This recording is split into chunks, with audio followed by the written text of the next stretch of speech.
Bonjour à tous, alors bienvenue pour ce tutoriel sur le débugage. Donc aujourd'hui en fait on va voir comment afficher à l'écran des valeurs ou des variables pour pouvoir nous aider. Alors mon but ça va être de mettre en évidence la variable je rentre dans la boîte pour savoir si elle est vraie ou fausse, donc la voir en visu à l'écran.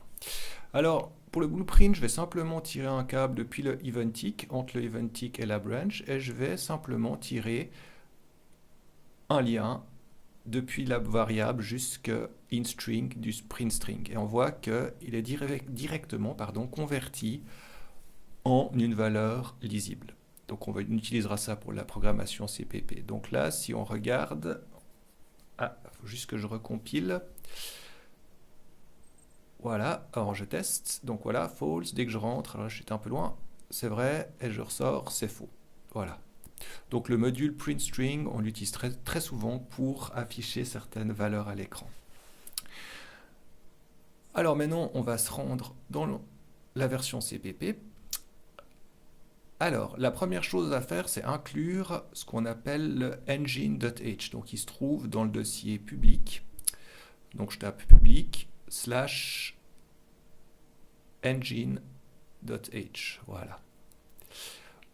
Et deuxième chose, je devrais convertir donc ma variable et je vais utiliser pour ça le Kismet String Library.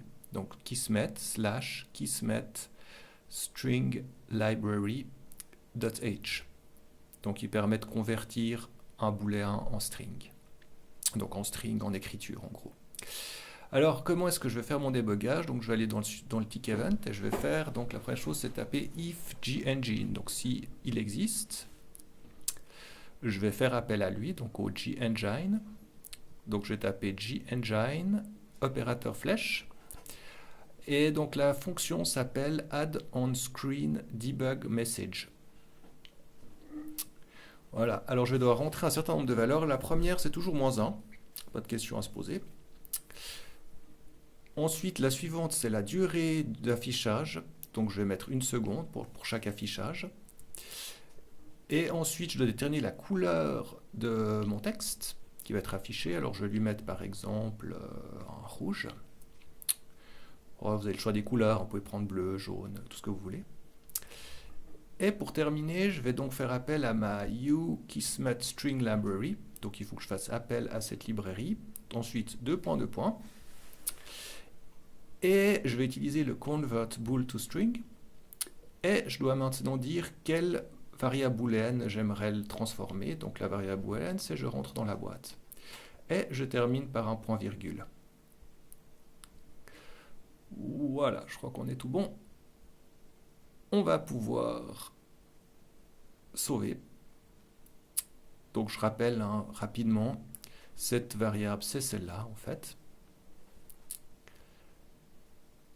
Et je vais pouvoir compiler. Alors, durant la compilation, je vais en profiter pour supprimer le print string de mon blueprint. Sinon, on va avoir des conflits entre les deux. Les deux vont s'afficher. Alors que j'aimerais juste afficher la version C++. Voilà, alors une fois que la compilation est finie, je fais un play et je vois en rouge marqué faux. Et dès que je rentre, c'est vrai. Voilà, donc c'est pour le débugage.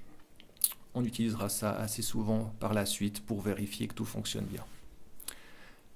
À bientôt.